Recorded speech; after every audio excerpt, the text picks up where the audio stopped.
Assalamualaikum warahmatullahi wabarakatuh. Halo, perkenalkan nama saya Marisa Novitasari, NPM 50247, Prodi PGSD kelas 4B dalam mata kuliah Telaah Kurikulum dengan dosen pengampu Tio Gusti Satria Magister Pendidikan. Dalam pertemuan kali ini, saya akan membahas materi tentang pengembangan kurikulum 2013, kurikulum darurat, dan kurikulum paradigma baru. A. Pengembangan kurikulum 2013. Yang pertama, pengertian pengembangan dan orientasi kurikulum 2013. Pengembangan kurikulum 2013 merupakan bagian dari strategi meningkatkan capaian pendidikan. Terdapat sejumlah faktor di antaranya. Yang pertama, lama siswa bersekolah, lama siswa tinggal di sekolah, dan pembelajaran siswa aktif berbasis kompetensi. Orientasi kurikulum 2013 adalah terjadinya peningkatan dan keseimbangan antara kompetensi, sikap, keterampilan, dan pengetahuan. Kedua, konsep pengembangan kurikulum 2013. A. Konsep pertama, kurikulum sebagai suatu substansi.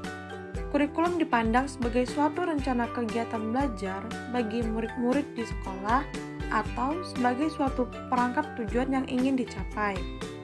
Suatu kurikulum juga dapat menunjuk kepada suatu dokumen yang berisi rumusan tentang tujuan, bahan ajar, kegiatan belajar mengajar, jadwal, dan evaluasi. B. Konsep kedua, kurikulum 2013 sebagai suatu sistem, yaitu sistem kurikulum. Sistem kurikulum merupakan bagian dari sistem persekolahan, sistem pendidikan, bahkan sistem masyarakat. C. Konsep ketiga, kurikulum sebagai suatu bidang studi, yaitu bidang studi kurikulum. Merupakan bidang kajian para ahli kurikulum dan ahli pendidikan dan pengajaran. Tujuan kurikulum sebagai bidang studi adalah mengembangkan ilmu tentang kurikulum dan sistem kurikulum. Konsep kurikulum 2013 menekankan pada aspek kognitif, afektif, dan psikomotorik melalui penilaian berbasis tes dan portofolio saling melengkapi. Kurikulum baru tersebut akan diterapkan untuk seluruh lapisan pendidikan mulai dari sekolah dasar hingga sekolah menengah atas maupun kejuruan.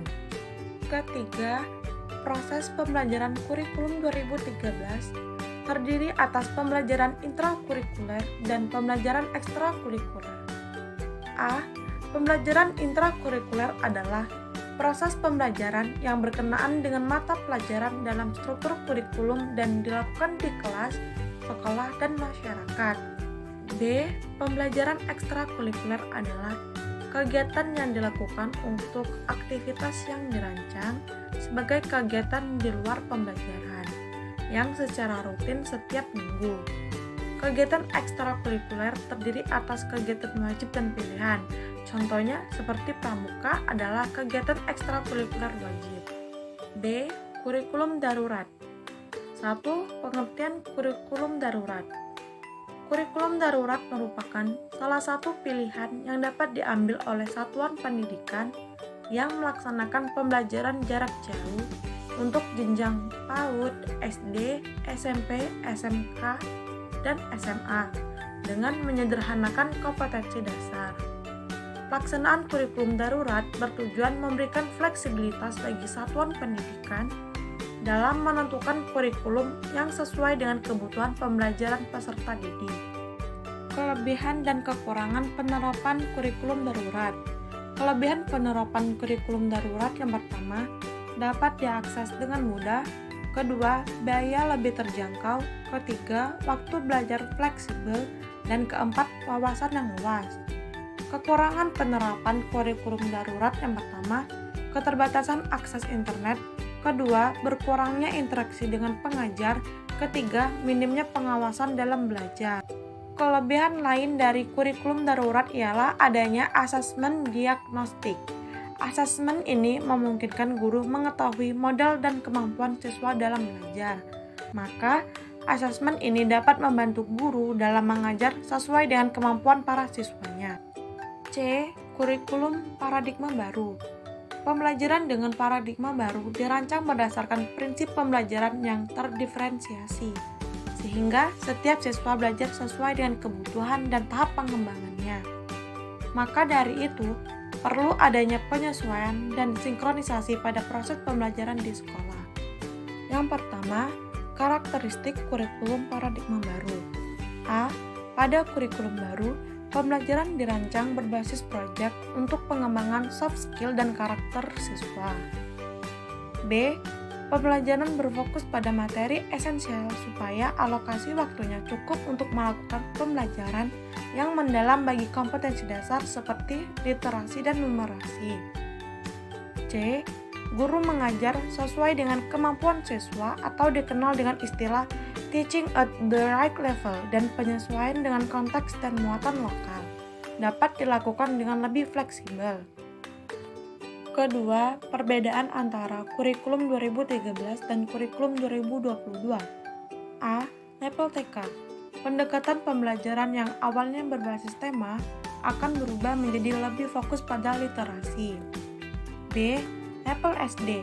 Pada kurikulum 2013, pelajaran IPA dan IPS dipisah. Pada kurikulum 2022, pelajaran IPA dan IPS digabung. C. Level SMP. Pada kurikulum 2013, mata pelajaran informatika merupakan mata pelajaran pilihan. Sedangkan pada kurikulum 2022, informatika menjadi mata pelajaran wajib. D. Level SMA. Pada kurikulum baru ini, siswa SMA akan menentukan jurusan di kelas 11.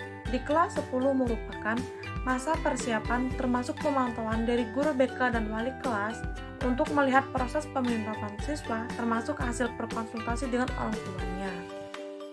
Itulah yang dapat saya sampaikan.